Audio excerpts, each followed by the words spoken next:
This is my Pentax 30mm 2.8. It's one of the so-called K lenses, although that wasn't an official designation like M and A later on.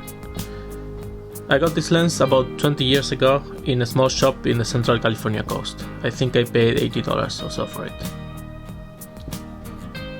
It is not a terrible common lens, a lot more rare than the 28mm ones. It was announced in 1975, and like the other Pentax lenses of that era, is super solid, all metal with a rubberized focusing ring. I used this lens a lot on film, mostly on the Pentax MX. When moved to digital, I used it a lot on Pentax DSLRs. On APS-C it becomes an equivalent of 45mm.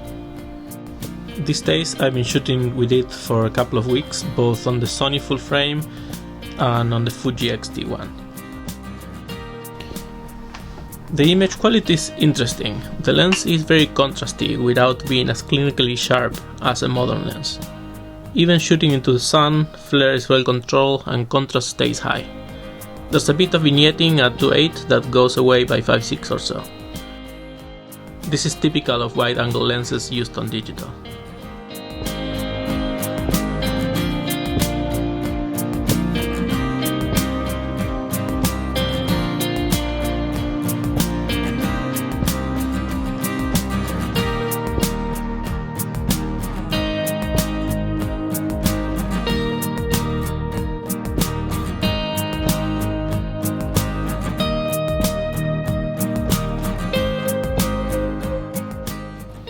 So in sum, this is a super nice lens with a bit of a vintage look but with a lot of contrast.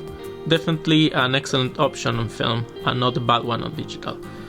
I'll leave a link below to a Flickr album of some of the photos I took while testing this lens.